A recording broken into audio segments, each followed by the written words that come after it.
অসংখ্য পাঠক পাঠিকা, দর্শক, শ্রোতা, শুভানুধ্যায়ী ও বিজ্ঞাপনদাতাদের শুভেচ্ছা আর ভালোবাসায় ভর করে 1, 2, 3 এভাবে 13তম বর্ষে পদার্পণ করল দক্ষিণ বাঁকুড়া দর্পণ। দক্ষিণ বাঁকুড়া দর্পণের প্রতিষ্ঠা দিবসে শুভেচ্ছা জানালেন বিশিষ্ট শিক্ষক সঞ্জীব বটব্যাল। নমস্কার, আমি সঞ্জীব বটব্যাল, ভারপ্রাপ্ত শিক্ষক, ভক্তাবান্ধ উচ্চ বিদ্যালয়। আজকে দক্ষিণ বাঁকুড়া দর্পণের 13তম জন্মদিন। আজ থেকে ঠিক 13 বছর আগে আজকের দিন থেকেই পথ চলা শুরু করেছিল দক্ষিণ বাঁকুড়া দর্পণ। তো আমার পক্ষ থেকে দক্ষিণ বাঁকুড়া দর্পণকে অনেক অনেক শুভেচ্ছা, শুভকামনা তার এই 13তম জন্মদিনে।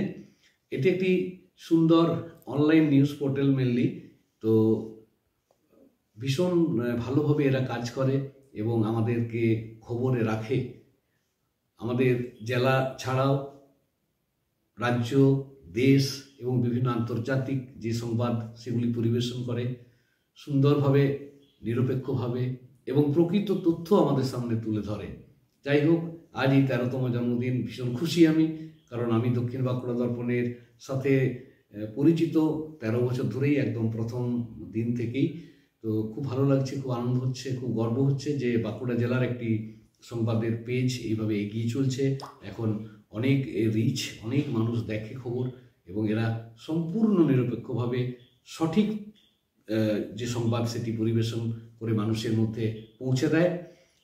অনেক অনেক শুভেচ্ছা জানালাম, অনেক অনেক শুভকামনা আমার পক্ষ থেকে। আরও এগিয়ে চলুন দক্ষিণ বাঁকুড়া দর্পণ এবং দক্ষিণ বাঁকুড়া দর্পণের যে ভিউয়ার্স সেটা আরও অনেক অনেক বাড়ুক। প্রত্যেক বাড়ির কোনায় কোনায় পৌঁছে যায় এই দক্ষিণ বাঁকুড়া দর্পণের যে সংবাদ সেগুলো। খুব খুশি, অনেক অনেক অভিনন্দন, শুভেচ্ছা, ধন্যবাদ।